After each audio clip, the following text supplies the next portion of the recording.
شروع اللہ کے نام سے جو بڑا مہربان اور نہایت ہی رحم کرنے والا ہے۔ تمام حضرات درود شریف پڑھ لیجئے۔ اللہم صلی علی محمد وعلی آل محمد کما صلیت علی ابراہیم وعلی آل ابراہیم انکا حمید مجید۔ اللہم بارک علی محمد وعلی آل محمد کما بارکت علی ابراہیم وعلی آل ابراہیم انکا حمید مجید۔ رمضان المبارک کے بعد آج پہلا جمعہ ہے۔ رمضان المبارک ایک مقدس مہینہ ہے جسے اللہ تبارک و تعالیٰ نے اپنا مہینہ کہا۔ تو جو رمضان گزر گیا ہمارے درمیان سے، اب یہ جو وقت آ گیا ہے رمضان المبارک میں عبادات کے ذریعے جو نیکیاں اکٹھی کی گئیں، عبادات کے ذریعے جو اچھی عادتیں اپنائی گئیں۔ دنیا کا ایک دستور ہے نا، جب کوئی کاروباری اچھا سیزن لگاتا ہے تو اپنی انویسٹمنٹ جو ہے وہ صحیح طرح کرتا ہے۔ جب کچھ کمائی ہو جاتی ہے تو اس رقم کا وہ سنبھال کے رکھتا ہے، اس کا استعمال اچھی طرح کرتا ہے۔ اسی طرح دین میں رمضان المبارک کا جو یہ مقدس مہینہ گزر گیا، اس میں ہم نے کیا کمایا ہے، کیا کچھ حاصل کیا ہے اپنے رب سے، کیا ہم لوگوں میں تبدیلیاں آئی ہیں، جو برکتیں ہمیں اللہ تبارک و تعالیٰ کی طرف سے عطا ہوئی ہیں، اب ان کو سنبھال کے ان کا استعمال کرنے کا وقت ہے۔ بہت سارے نادان لوگ، جو لوگ صرف سوشل میڈیا پر ہی رہتے ہیں، وہ چٹکلے بنانے لگتے ہیں رمضان کے بعد۔ مسلمان پوری دنیا میں ان لوگوں میں شمار ہوتے ہیں جو بہت ہی اعلیٰ کردار کے لوگ ہیں، جن کے پاس بہت بہترین دین ہے، جن کا مزاج بڑا اچھا ہے، جن کا کردار بڑا صاف ستھرا ہے۔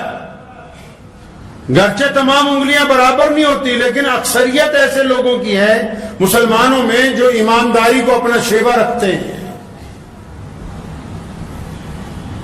تو بہت سارے لوگوں کو میں نے دیکھا سوشل میڈیا پہ رمضان کے بعد کہ جی رمضان والے مسلمان کہاں چلے گئے، شب برات والے مسلمان کہاں چلے گئے، کہ جی دوسرے دن صبح مسجد میں تھا کوئی نہیں۔ تو جو لوگ ایسے میسج بناتے ہیں، کیا یہ کبھی خود بھی رمضان کے بعد دوسرے دن صبح مسجد تک گئے؟ یہ گئے نہیں، یہ جھوٹ بولتے ہیں، یہ بے ایمان ہیں۔ دنیا میں دو طرح کے لوگ ہوتے ہیں، اور ہمارے نبی علیہ الصلوۃ والسلام نے ان دو طرح کے لوگوں میں سے کن کو پسند فرمایا؟ رسول اللہ کی سنت کیا ہے؟ کسی کی برائی کر دینا کوئی کمال کی بات نہیں ہے، کسی کو تانا دے دینا کوئی کمال کی بات نہیں ہے، کسی گرتے ہوئے کو گرا دینا کوئی کمال کی بات تو نہیں ہے۔ کمال تو یہ ہے کہ گرتوں کو تھام لیا جائے۔ تو جنہوں نے یہ میسج بنائے، کیا وہ بھی کبھی رمضان کے بعد صبح فجر میں مسجد گئے ہیں، جو ان کو پتا ہو کہ کون آیا کون نہیں آیا؟ کیا انہوں نے بھی کبھی پابندی کی ہے؟ نہیں، یہ تو وہ 3 دن 6 دن کی تراویح والے ہیں جنہوں نے رمضان میں بھی نماز نہیں پڑھی۔ اگر انہوں نے رمضان کو پایا ہوتا تو یہ اگر رمضان کے بعد نماز میں آتے تو ان کو پتہ لگتا کہ ان مسجدوں کو اب نئے نمازیوں کی کھیپ مل گئی ہے۔ ان کو پتہ لگتا کہ عید کے بعد یہ جو لوگ گھومنے نکلے گھروں سے، یہ سڑکوں کے کنارے پر روک کے نمازیں پڑھ رہے ہیں۔ ان کو پتہ لگتا کہ جہاں ٹھہرے، جن ہوٹلوں میں، جن ڈھابوں پہ کھانا کھایا، وہاں مصلے بچھا کے نمازیں ادا کی جا رہی ہیں۔ ان کو پتہ لگتا کہ وہ بیوی بچوں کے ساتھ بھی اب اسلام پر کاربند ہے، کیونکہ ان کی سوچ گندی ہے، ان کو صرف گند نظر آتا ہے مکھی کی طرح۔ اگر ان کی سوچ مثبت ہوتی تو ان کو رمضان میں تیار ہوئے اچھے نمازی نظر آ جاتے ہیں۔ اور جو یہ چاہتے ہیں کہ مسجدوں میں رمضان والی رونق شوال میں بھی نظر آئے. یہ شوال ہے، رمضان نہیں ہے. رمضان کی عظمت کو کوئی دوسرا مہینہ پا نہیں سکتا. لیکن یہ کہہ دینا کہ رمضان کا اثر ختم ہو گیا، یہ قوم کی حوصلہ افزائی کو چھوڑ کے اس کو پست کرنے کی بات ہے. مجھے بتاؤ نا کتنے ہزاروں نوجوان ایسے ہیں جنہوں نے رمضان میں نماز شروع کی، اب وہ پابند ہو گئے. اب وہ جو اس ہفتے اپنے محلے میں نہیں ہیں، سیر کرنے کے لیے نکلے، اپنے بھائیوں کے ساتھ بچوں کے ساتھ نکلے، اگر وہ سفر میں نمازیں چھوڑ دیتے تب میں کہتا رمضان کا نقصان ہوا. وہ تو سفر میں اثر میں نماز کی پابندی کر رہے ہیں تو رمضان کا نقصان نہیں ہوا، رمضان کا فائدہ پہنچا. کیونکہ کئیوں کی سوچ گندی ہے. بہت سارے لوگ ہیں جن کو صرف تقریر ہی کرنی، جو مرضی دل میں آئے کہہ دو. اور اگر زمین کی حقیقت دیکھ کے بات کریں گے، اگر مثبت بات کریں گے تو رسول اللہ صلی اللہ علیہ وسلم کی سنت کے مطابق ہوگی. رسول اللہ نے کیا فرمایا؟ رسول اللہ کی سب سے پیاری سنت کون سی ہے؟ رسول اللہ کی سب سے اعلیٰ سنت کون سی ہے؟ نبی علیہ السلام نے کون سی ایسی سنت ہے جس کو ہم وقت استعمال کیا؟ نبی علیہ السلام کی وہ کون سی سنت ہے جو رسول اللہ کو محبوب تھی؟ وہ کون سی سنت ہے جس کو نہ اپنانے پر رسول اللہ نے ناراضگی کا اظہار کیا؟ آؤ مسلمانوں، محمد الرسول اللہ کو دیکھتے ہیں. پیارے نبی علیہ السلام کی سنتوں میں نماز کی سنتیں بھی ہیں، تہجد بھی ہے، اشراق بھی ہے، مسواک بھی ہے. رسول اللہ کی سنت میں دسترخوان بھی ہے، رسول اللہ کی سنت میں داڑھی بھی ہے، رسول اللہ کی سنت میں سفید کپڑے پہننا بھی ہے، رسول اللہ کی سنت میں سلام کرنا بھی ہے. لیکن ان تمام سنتوں سے اعلیٰ جو سنت ہے وہ یہ ہے جو آج مسلمانوں کو پتہ ہی نہیں، اور خاص کر ان نٹھلوں کو نہیں پتا جو سوشل میڈیا پہ بیٹھے ہوئے ٹک ٹاک بنا رہے ہیں کہ وہ رسول اللہ کی سنت ہے کون سی. صحابہ آئے رسول اللہ کے پاس، یا رسول اللہ وہ فلاں بندہ ہے نا، ہمیں اس پہ شک ہے. یا رسول اللہ ہمیں اس پہ شک ہے کہ بندہ ٹھیک نہیں. نبی علیہ السلام کو ایک دفعہ کہا، دو دفعہ کہا، تین دفعہ کہا تو نبی علیہ الصلوۃ والسلام نے ناراضگی کا اظہار فرمایا اس کا دل چیر کے دیکھا ہے، اس کی چھاتی پھاڑ کے دیکھا ہے. حضرت انس رضی اللہ تعالیٰ عنہ فرماتے ہیں کہ جب میں نے کوشش کی نبی علیہ الصلوۃ والسلام کو نعوذ باللہ اس حد تک لانے کی کہ وہ کبھی مجھ سے ناراض ہوں اور میرے ایک آدھی چپت پڑ جائے، تو فرمایا ایک دن ناشتہ لینے مہمانوں کا بازار گیا تو میں بہت دیر ہو گئی، میں وہیں بیٹھا رہا قصدن کہ آج نہیں جاؤں گا. اور نبی علیہ الصلوۃ والسلام کو نعوذ باللہ ناراضگی ہوگی اور وہ میرے آنکھیں ایک آدھی لگا دے تاکہ انس کہے کہ 1,24,000 صحابہ میں صرف انس ایسے ہیں رضی اللہ تعالیٰ عنہ جنہوں نے مار کھائی ہے. فرمایا لیکن جب رسول اللہ بازار میں آئے اور مجھے دیکھا تو مجھے دیکھ کے بڑی تیزی سے میری طرف آئے، اور جب میں تیار ہو گیا نبی علیہ السلام نے پوری طاقت کے ساتھ مجھے اپنی چھاتی سے لگایا، میرے سر پہ ہاتھ پھیرا، کندھوں پہ ہاتھ پھیرا، آنکھوں میں آنسو ہیں. فرمایا انس میرے بیٹے میں تو سمجھا تجھے چوٹ تو نہیں لگ گئی کہیں. آئی نہیں بات سمجھ؟ رسول اللہ کی سنت ہے. حضرت انس فرماتے ہیں یہ کریم نبی ہے جو برائی میں سے اچھائی کو باہر نکال لیتے ہیں.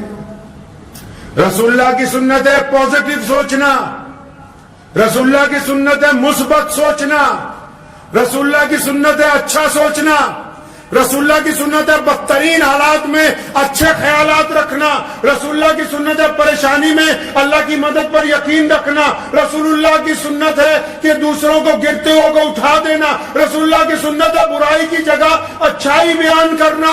تو یہ کون لوگ ہیں جو کہتے ہیں کہ ہمارے پاس نمازی نہیں رہے؟ کیا ان کو نظر نہیں آ رہا کہ یہ جو لاکھوں مسلمان سفر میں نکلے ہر جگہ کھڑے ہو کے اللہ اکبر کی صداؤں کے ساتھ نماز ادا کر رہے ہیں؟ یہ کون سے نمازی ہے جو تمہیں نظر نہیں آئے؟ کیونکہ ذہن میں نیگیٹیوٹی ہے، دین ابھی اندر نہیں نا اترا ہے، زبان پر ہی ہے، یہاں اوپر اندر نہیں اترا جن کے، تو وہ ایسی باتیں کرتے ہیں کہ دوسروں کی حوصلہ شکنی ہو جائے. اور اللہ نے جن کے دلوں میں اپنا کلام اتار دیا وہ بدترین حالات میں بھی ہمت کی، استقامت کی، حوصلہ افزائی کے لیے اللہ اور اس کے رسول صلی اللہ علیہ وسلم پر یقین کے ساتھ بات رکھتے ہیں، اپنی زندگی گزارتے ہیں، کیونکہ ان کو پتا ہے کہ نفع اور نقصان کا مالک اللہ ہے. تو رمضان میں کیا کھویا کیا پایا؟ یہ تو ہم نے خود دیکھنا ہے. اب مسجدوں میں اتنی بھیڑ اس لیے نہیں ہے میاں صاحب کیونکہ جب رمضان آتا ہے نا 5-5 کلومیٹر سے لوگ مسجد میں جماعت سے نماز پڑھنے کے لیے آتے ہیں. یہ رمضان ہے اور رمضان جب چلا جاتا ہے تو مسلح اپنی دکان پر, اپنی فیکٹری پر, اپنے سائیکل پر, اپنی گاڑی میں ساتھ لے کے چلتے ہیں تاکہ رمضان میں نماز کی عادت پڑ گئی ہے. دوسرے کی برائی کرنے سے پہلے اس کی روح, اس کی زمین کے گراس روٹ جس کو بولتے ہیں, اس کی زمینی سطح پر دیکھو, پہلے دیکھو, پرکھو, پھر اگر ضرورت محسوس ہو تو بولو. اپنی مرضی سے جو دل میں آیا اس کو اپنی زبان سے نہ نکالو. اگر آپ کی وجہ سے کسی کی ہمت ٹوٹے گی, کسی کی بے عزتی ہوگی تو کل قیامت کے دن اللہ تبارک و تعالیٰ کے حضور جواب دینا ہوگا.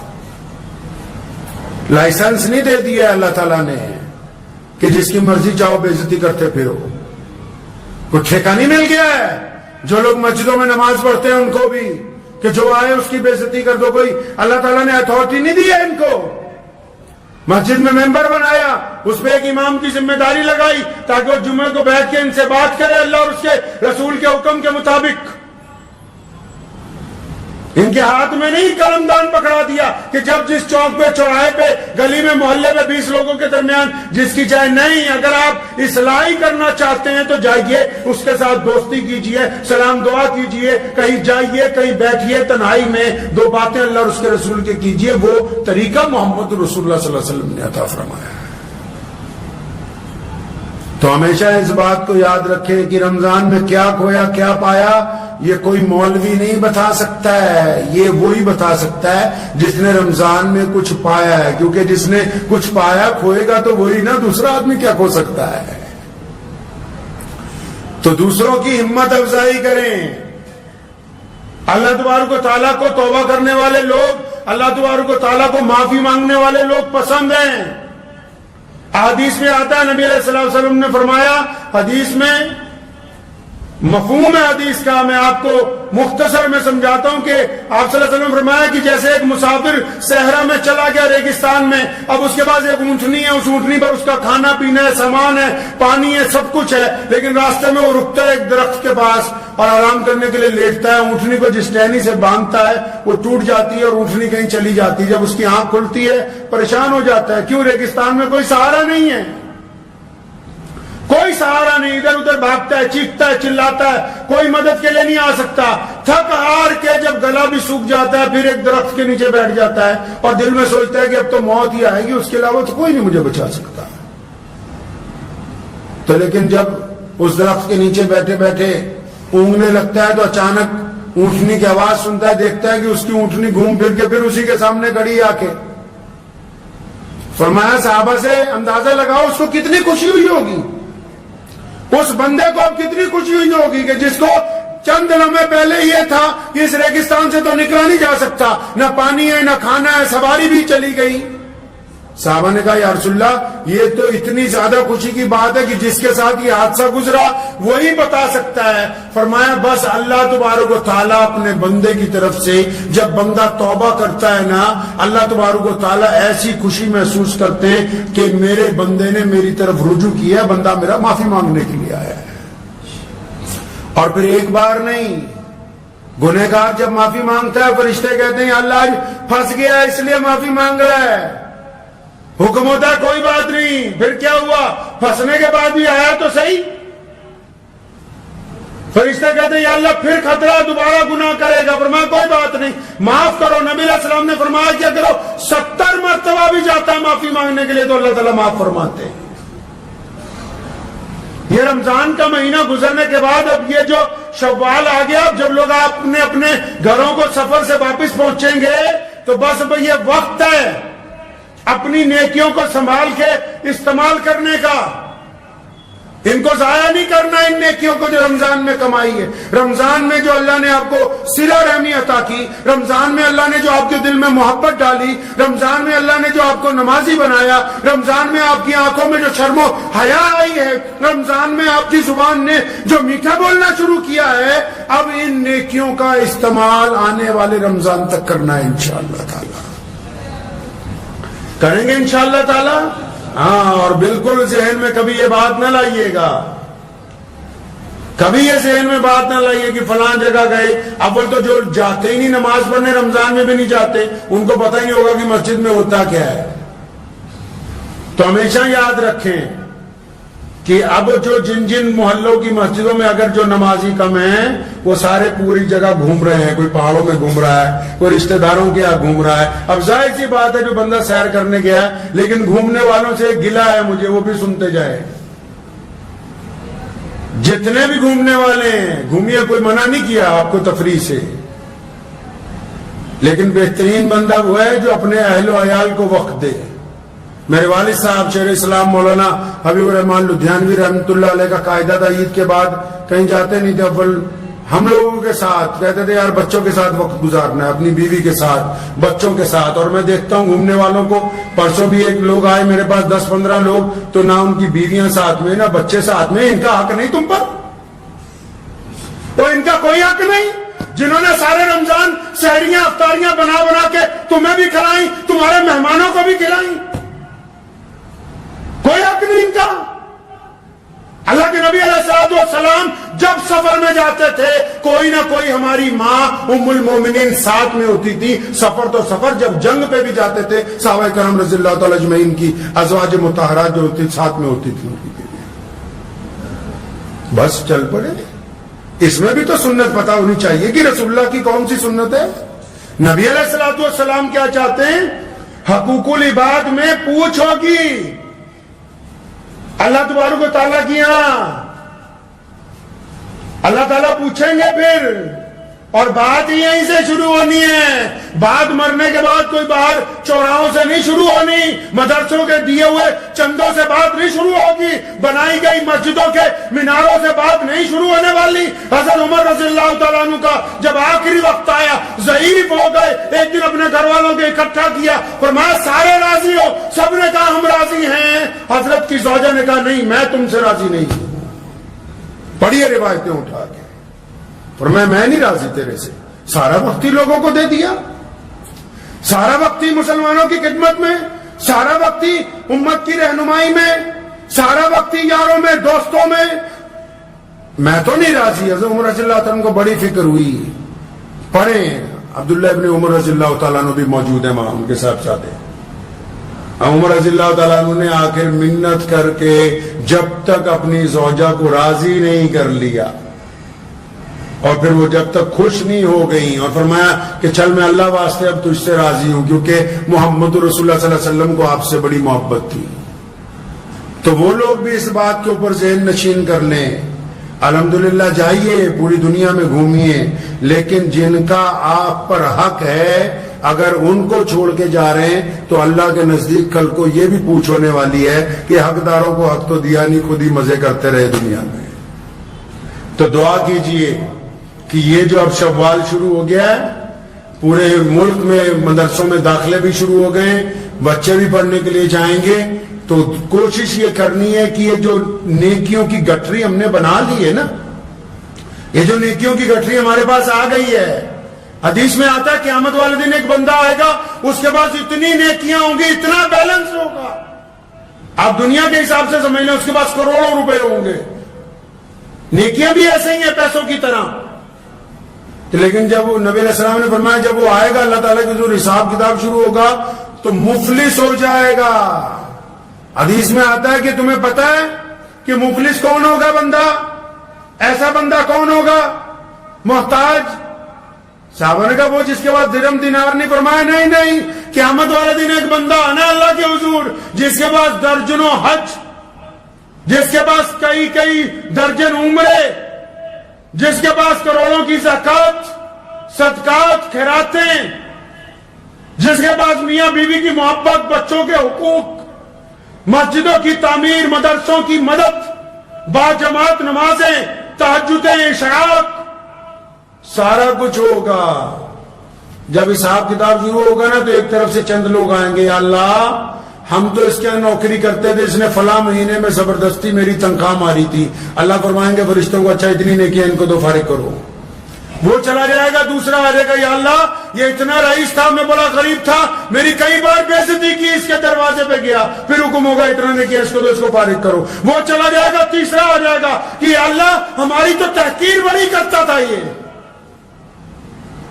اور اس کو بھی نیکیاں دے دو، فلاں چلے جاؤ، ایک ایک کر کے کوئی پڑوسی آ جائے گا کہ اللہ میری ایک بالش زمین دبا لی تھی، اس کو بھی نیکیاں۔ فرمایا اتنی نیکیاں جو ہوں گی بینک بیلنس جتنا سارا ادھر بڑھ جائے گا، سارے حج عمرے زکوٰۃ صدقے خیرات سب بڑھ جائیں گے۔ اب وہ بٹھنے کے بعد دعوے دار پھر کھڑے ہوں گے کہ اللہ نہیں ہمارے ساتھ فلاں کے ساتھ ظلم کیا۔ اب فرشتے پوچھیں گے اللہ کرنا کیا ہے؟ فرمایا کرنا کیا ہے، ان کے گناہ اس کے سر پہ لاتے رہو، ان کو فارغ کرو جنت کے لیے۔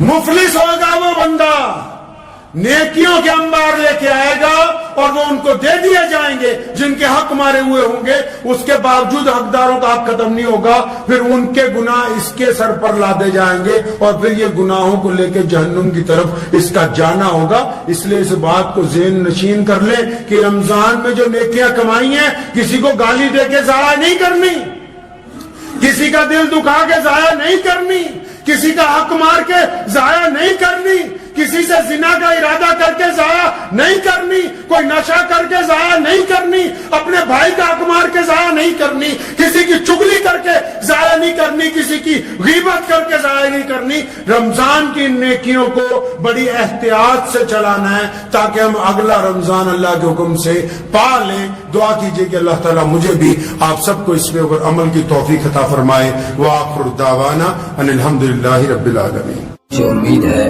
کہ آپ کو یہ ویڈیو پسند آئی ہوگی، اگر پسند آئی ہو تو یہ آپ اپنے دوستوں کے ساتھ شیئر کریں اور اس چینل کو سبسکرائب ضرور کریں۔